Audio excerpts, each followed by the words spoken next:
यानंतर वळूया पुढच्या बातम्यांकडे। बातमी आहे राज्यातल्या राजकीय वर्तुळातून। भाजपच्या वरिष्ठ नेत्यांशी चर्चा करायला अजित पवार सध्या दिल्लीत आहेत। अजित पवारांनी यावेळी पत्रकारांशी दिलखुलास गप्पा मारल्या। या गप्पा गोष्टींमध्ये अजित पवारांनी अनेक गुपितही उघड केली।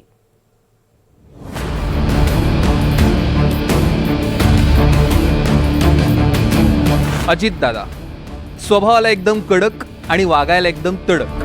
स्टार्च केलेला पांढरा कुर्ता पायजमा, कधी त्यावर जॅकेट, हेच दादांचं स्टाईल स्टेटमेंट। पण भाजप बरोबर सत्ता स्थापन करताना मात्र दादांना वेषांतर करावं लागायचं। एरवी पांढऱ्या कुर्त्यामध्ये असलेले दादा तेव्हा वेगळे कपडे, तोंडावर मास्क आणि टोपी घालून जायचे। दादा सध्या दिल्लीत आहेत। दिल्लीच्या पत्रकारांना दादा भेटले आणि एकदम मोकळं ढाकळं बोलले। भाजप बरोबर सत्ता स्थापनेवेळी या सिक्रेट बैठका कशा पार पडल्या याचे खुमासदार किस्से दादांनी सांगितले। भाजप बरोबर सत्तेत सहभागी होण्याआधी अजित पवारांच्या अमित शहांबरोबर 10 बैठका झाल्या आणि अत्यंत छुप्या पद्धतीनं या बैठका व्हायच्या। त्यावेळी दादांना मुंबई दिल्ली असा प्रवास सातत्यानं करावा लागायचा। दिल्लीला जाताना अजित पवार नावानं तिकीट बुक करण्याऐवजी ए पवार नावानं विमानाचं तिकीट बुक केलं जायचं। त्यावेळी अजित पवार मास्क आणि टोपी घालून दिल्लीला जायचे। अजित पवारांच्या या पेहरावामुळे विमानातला शेजारचा माणूसही ओळखू शकायचा नाही।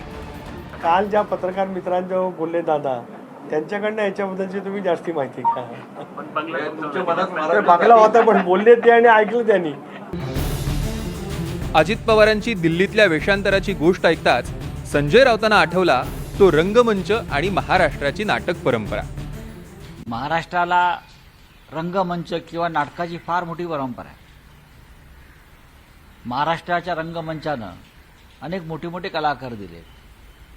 अगदी बालगंधर्वांपासून डॉक्टर श्रीराम लागूंपर्यंत, नाना पाटेकरांपर्यंत त्या नाट्यसृष्टीनं अजित पवार, देवेंद्र फडणवीस, एकनाथ शिंदे यांच्याकडे दुर्लक्ष केलेलं दिसत आहे। यांना सुद्धा यापुढे रंगमंचावर त्यांच्या नाटकात सहभागी करून घेतला पाहिजे।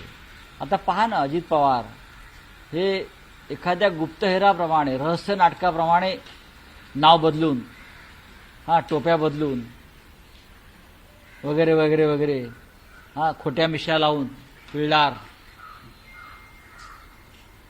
हे दिल्लीत कोण अमित शहाना भेटायला जात होते। नटसम्राट कोण आहे राज्यामध्ये या सगळ्या लोकांना माहित आहे। कॉमेडी कोण करतं हे सर्वांना माहित आहे।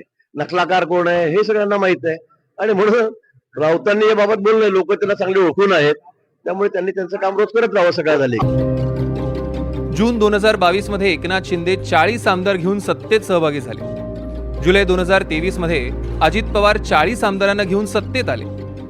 शिंदेंच्या बंडावेळी गुवाहाटीत असताना सगळे आमदार झोपले की आपण रात्री भाजपच्या वरिष्ठांना भेटायचो असं मुख्यमंत्री एकनाथ शिंदेंनी म्हटलं होतं। त्याच दरम्यान उपमुख्यमंत्री देवेंद्र फडणवीसही हुडी घालून, गॉगल लावून बाहेर पडायचे। असा गौप्यस्फोट अमृता फडणवीसांनी केला होता। आता अजित पवारांनी स्वतःच वेषांतर करून दिल्लीत जायचो याचा खुलासा केलाय।